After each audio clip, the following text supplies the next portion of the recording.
Hallo und guten Tag chez Qui Vive. Je suis ravi de vous retrouver sur notre chaîne.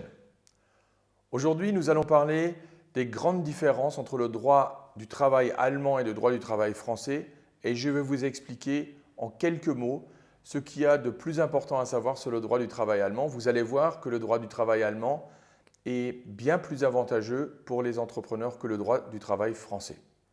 Je m'appelle Christophe Kuhl. Je suis franco-allemand, je suis avocat au barreau de Paris et au barreau de Cologne et je dirige le cabinet Qui Vive. Qui Vive qui est un cabinet d'avocats franco-allemands avec des bureaux à Cologne, Paris et Lyon. Je vais donc vous parler du droit du travail allemand et en fin de vidéo, vous allez recevoir un petit cours de langue.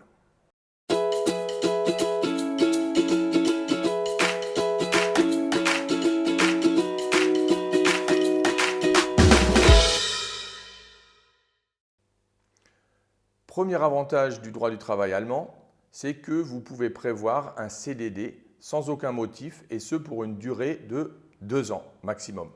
Contrairement au droit français, le droit allemand prévoit pour l'entrepreneur, pour l'employeur, la possibilité de recours à un CDD, ce qui est notamment pratique lorsqu'on veut tester un nouveau collaborateur. Cette possibilité n'existe pas en droit français. En droit français, vous devez motiver chaque CDD par un motif, ce qui n'est pas le cas en Allemagne.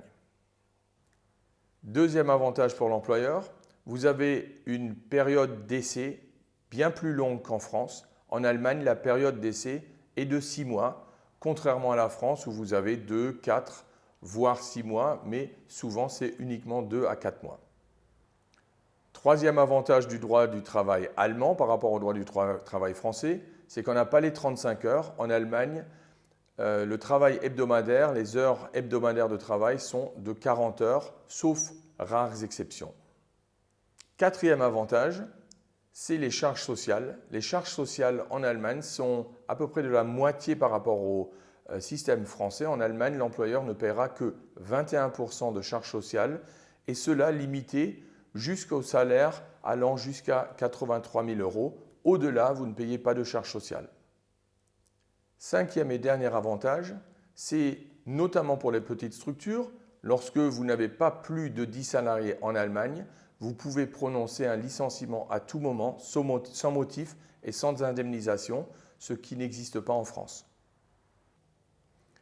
Si je vous ai parlé de ces avantages, c'est pour vous expliquer qu'il n'est pas toujours avantageux d'opter pour le droit français, surtout lorsque vous n'avez pas de structure en Allemagne et vous employez un premier salarié en Allemagne.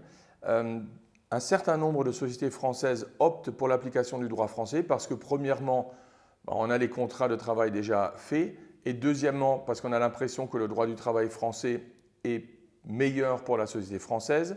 Ceci n'est pas le cas. Comme vous avez vu, vous avez tout intérêt à opter pour le droit allemand et à prévoir toutes les clauses que vous permettent le droit du travail allemand. Et comme promis, notre petit cours linguistique, CDD, c'est befristeter Arbeitsvertrag. CDI, unbefristeter Arbeitsvertrag. Temps de travail, Arbeitszeit, période d'essai, Probezeit. J'espère que cette petite vidéo vous a plu, que vous avez pu tirer certaines informations utiles pour votre pratique. Je vous dis tschüss und bis bald, au revoir et à bientôt. À la prochaine.